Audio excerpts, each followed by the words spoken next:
बहुत सालों पहले 100-150 साल पहले तुम्हारे बाप दादाओं के भी बाप दादाओं के ज़माने में एक रशियन था। उसका नाम था व्लादिमीर लेनिन। एंड उसका एक बहुत फेमस कोट है कि there are decades where nothing happens and then there are weeks where decade happen. और ये कोट मुझे पता है कई सारे लोगों को काफ़ी फुलिश लग रहा होगा, कई सारे लोग कहेंगे क्या बकवास है, लेकिन मुझे इंडियन फुटबॉल के पॉइंट पे, क्योंकि वो अगर तुम्हें नहीं पता था ये एक फुटबॉल चैनल है इंडियन फुटबॉल के पॉइंट पे this thing is very appropriate, क्योंकि तुम लोगों को आइडिया नहीं है कि 2023 का साल इंडियन फुटबॉल के लिए कितना हिस्टोरिक है। अगर मैं तुम्हें लेके चलूँ ना पिछले पूरे डेकेड के अंदर 2010 से लेके 2020 के बीच में, तुम हर एक रिजल्ट उठा के देख लो जो भी तुम्हें इंटरनेट पे मिलेगा, एंड हर साल में तुम्हें दिख जाएगा कि इंडिया ने जब जब किसी एक बड़ी कंपेटिटिव टीम, बड़ी एक स्ट्रॉन्ग टीम के साथ कंपीट करा है ना, इवन वो टीमें जो इंडिया से कुछ रैंकिंग्स आगे है या इवन कुछ रैंकिंग पीछे भी, इंडिया की सिर्फ पिटाई हुई है। सिर्फ पिटाई, बेल्ट निकाल के पिटाई, जैसे तुम्हारा बाप करता है तुम्हारी। 2010 में कुवैत से 9-1, 2011 में साउथ कोरिया से 4-1, 2012 में नॉर्थ कोरिया से 4-0, जो कि आज इंडिया से भी पीछे है in terms of ranking. And ये हर साल की कहानी होती थी। इंडिया जब भी किसी एक ऐसी टीम के साथ कंपीट करती थी ना जो उनसे रैंकिंग में 20-30 आगे है, 20-30 आगे, तो it is not even about ranking. ये एक ऐसी टीम जो कि एलीट है in terms of Asian football, world football, तो इंडिया की सिर्फ पिटाई होती थी। एंड ये अगर तुम इवन 2019 की बात करोगे, जब से सिर्फ 4 साल पहले था, नॉर्थ कोरिया से इंडिया 5-2 हारी थी। 2021 में इंडिया की पिटाई हुई थी भाई, 6-0 United Arab Emirates. But then there is this year 2023, and अगर तुम्हें नहीं पता तो हमने इस साल के अंदर अभी तक 13 इंटरनेशनल गेमें खेली हैं, एंड हम उनमें से सिर्फ एक हारे हैं, that too on penalties, that which is mind blowing. वो भी इराक के against, Gulf champions right now, 70th rank team, हमसे 30 आगे है ये रैंकिंग के अंदर। एक ऐसी टीम जिसको हमने आज तक कभी ऐसा कंपटीशन नहीं दिया। एंड इससे पहले मैं इसके ऊपर आऊँ कि मैच कैसा गया, तुम्हें समझना चाहिए भाई कि हिस्टोरिकली हम लोग कितना स्ट्रगल कर रहे हैं किसी भी एक टीम के साथ जो कि in terms of Asian football ranking wise, quality of football wise हमसे काफी आगे है। And it is not even कि ये टीम कंप्लीटली चेंज हो चुकी है। तो हमारे 2021 के 6-0 वाले मैच की ना स्क्वाड उठा के देख लो, तुम्हें उसके अंदर मनवीर मिल जाएगा, लिस्टन कोलासो मिल जाएगा, सुरेश, आकाश, अनिरुद्ध, ये सब मिल जाएंगे भाई। तुम्हें आशिक मिल जाएगा, तुम्हें सारे प्लेयर्स मिल जाएंगे कि majority of the players are still playing right now.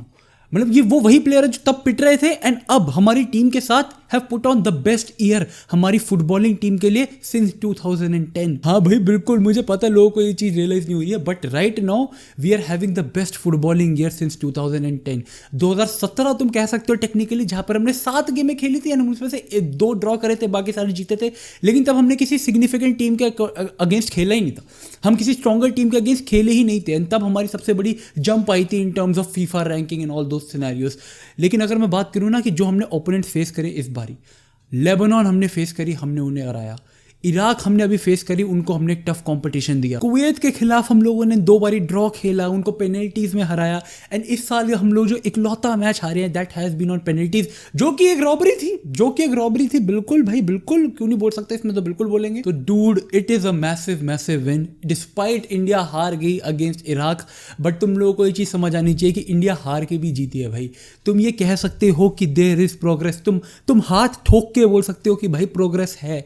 India is going up ahead against giant teams, gulf champions, ऐसी टीम है जिसके अगेंस्ट इंडिया की सिर्फ पिटाई हुआ करती थी। एंड तुम और मैं प्रॉब्लम मैच देखते टाइम सोच के बैठे थे कि यार आज तो यार ये जो था ना, ये जो सारा सिनेरियो था कि इंडिया बहुत अच्छा खेल रही है, इंडिया का अभी तक जो मोमेंटम बनता आ रहा है, 12 मैचेस में से 12 जीते हम इस साल, यार ये अब खत्म हो जाएगा, अब हमारी पिटाई होने वाली है। बट नहीं, ऐसा नहीं हुआ। इंडिया की परफॉर्मेंस अगेंस्ट इराक इज एक एग्जाम्पल। एंड मैं इसके ऊपर आऊँगा कि ये क्यों इंपॉर्टेंट थी, कि हम हार के भी क्यों जीते। मुझे पता लोग बोलेंगे ऐसा क्या होता है भाई, ऐसा कुछ नहीं होता कि तुम हार के भी जीतो, लेकिन नहीं, हम हार के भी जीते। लेकिन उससे पहले बात करते हैं जरा इस मैच की, क्योंकि dude I am in love with Anwar Ali. अरे भाई यार भाई देखो, I am pretty sure he is India's best ball playing centre back, लेकिन अगर तुम एक defender outside of the foot से बिल्कुल वर्टिकल बॉल्स डाल रहे, अपने ड्रॉप कर रहे स्ट्राइकर को, तो dude he is something special.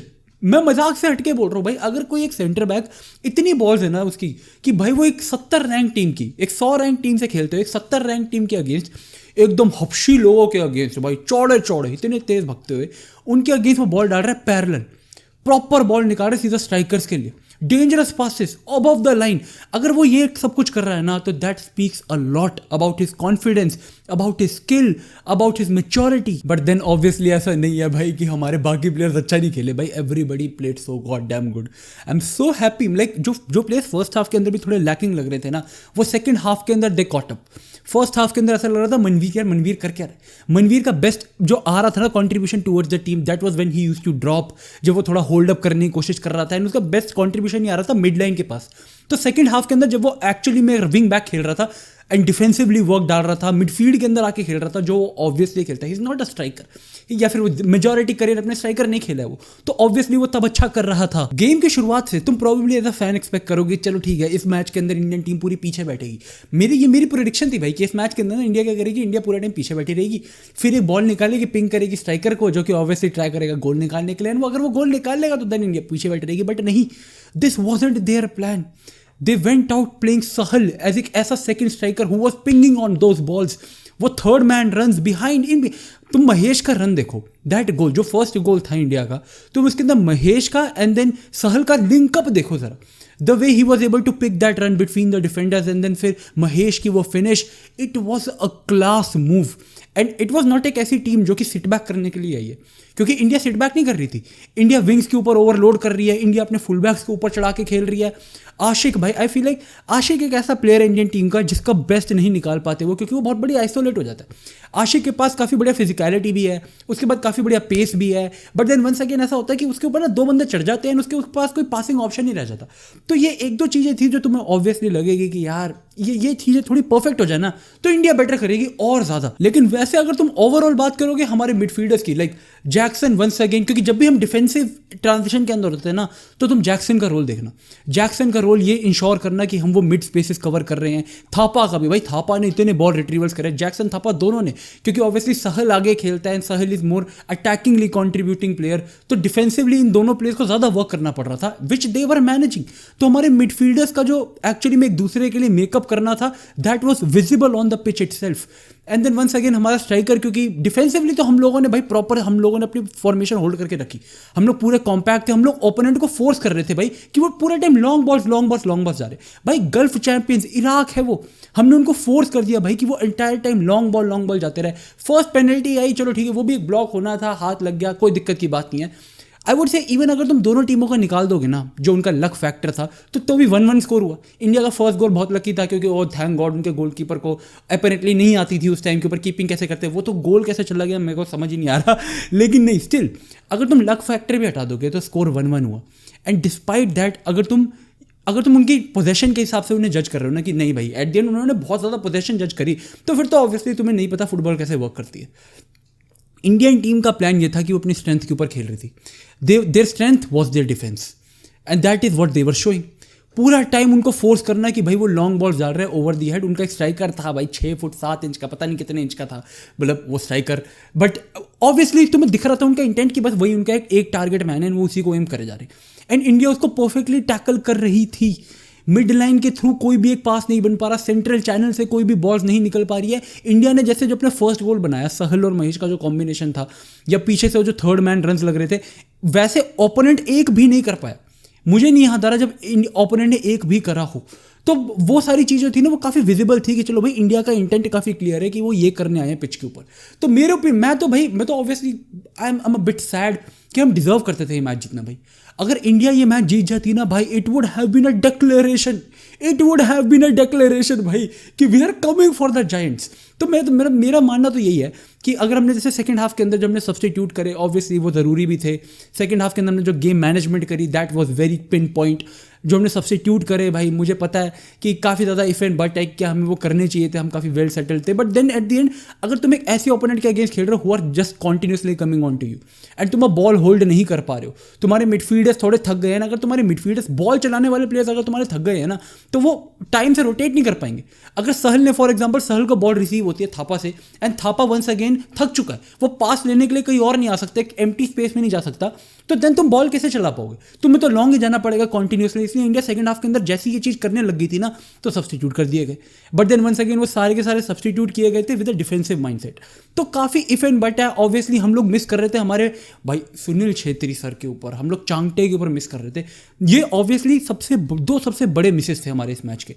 तो उनके बिना ऐसी परफॉर्मेंस निकालना इज कमेंडेबल। भाई मैं बहुत खुश हूँ, आई एम वेरी हैप्पी कि इंडिया इस तरीके से परफॉर्म करी है इस मैच के अंदर। बट देन जैसे मैंने तुम्हें बोला था कि भाई इंडिया हार के भी जीत गई भाई मेरे ओपिनियन में, तो क्योंकि एट द एंड अगर इंडिया इस मैच के अंदर पिल जाती ना भाई, अगर इंडिया इस मैच के अंदर रिमोटली क्लोज ना आ पाती जीतने के, एंड यहाँ तो हम कह सकते हैं ना भाई मोरालिकली कि चलो वो जीत गए, लेकिन अगर वो कंपीट ना कर पाते तो अगली बारी जो आने वाले सारे मैचेस है, world cup qualifier, Asian games, Asian cup, ये सारी गेम्स के अंदर इंडियन टीम कैसे टफ ओपोनेंट के अगेंस्ट कैसे भिड़ती, जब उन्हें पता है कि यार लास्ट टाइम अभी हम इतने 13 मैच आया हम लोगों का, जो प्रॉब्ली स्ट्रगलिंग टीम थी थोड़ी, उनके अगेंस्ट हम लोग जीत गए मरमुरा के, एक अच्छा ओपोनेंट आया हम पिल गए भाई। बट इसके बाद उन्हें पता है कि भाई अगर what we are capable of, अगर सुनील सर फील्ड के ऊपर है, चांगटे फील्ड के ऊपर है, and I feel India needs a good striker. भाई इंडिया ऑब्वियसली, ये सब लोगों का सारे पंडित इसी के ऊपर डिस्कस करते हैं कैसे how India needs a good striker, and obviously India के अंदर स्ट्राइकर की उस हिसाब से कमी है। सुनील सर को रिप्लेस करने वाला बहुत जरूरी है। इट इज नॉट ओनली कि सुनील सर को कौन रिप्लेस करेगा, इट इज कि इंडिया के लिए गोल स्कोर कौन करेगा। We need a good striker. तो भाई दैट इज द फैक्ट कि ऑब्वियसली ये गेम इतनी मैटर नहीं करती थी, तो ठीक है एट द एंड अगर हम हार भी गए तो इससे कुछ फर्क नहीं पड़ रहा, बट ये मैटर करता था कि हम इस मैच को कैसे अप्रोच कर रहे हैं, एंड वो इंडिया का पिन पॉइंट था। इंडिया की मैनेजमेंट, इन गेम मैनेजमेंट पिन पॉइंट थी, सब्स्टिट्यूशंस थोड़े इफ एंड बट स्टिल मेरे हिसाब से जो जरूरी था वो हमने करा। And eight the and penalties के ऊपर, जो पहली पेनल्टी थी अनलकी, पोल लग गया अंदर, ऐसा भी नहीं है कि बाहर बाहर कहीं मार दिया सेव हो गई, it was going into the corner but pole लग के बाहर हो गया, तो कोई दिक्कत की बात नहीं। But dude at the end भाई I was a fan of our defence भाई। Akash Mishra did a lot of good stuff, Jhingan पाजी तो ऑब्वियसली वाज ऑन पॉइंट। तो मतलब it was a very good performance overall Indian team की तरफ से। I am very proud भाई, I am very proud. I hope they win it, but क्या कर सकते हैं, अब कुछ नहीं होता ना भाई, कुछ कुछ गेमें होती है जैसी गलीच हो जाती है, कोई दिक्कत नहीं है। रेफरी अंधा था भाई, वो रेफरी अंधा था, बट कुछ कर नहीं सकते। इधर वे भाई दोस्तों काफ़ी मज़ा आया। आई जस्ट होप कि अब ये मोमेंटम आगे बढ़ना रहे, हम बाकी सारे मैचेस जीतते रहे, एंड अब जब और टफर ओपोनेंट आएगा ना, एंड अगर हम ऐसा compete कर पाते हैं तो let me tell you brother, we are ready brother, we are ready for the big dogs, we are ready. जय हिंद दोस्तों, जय हिंद।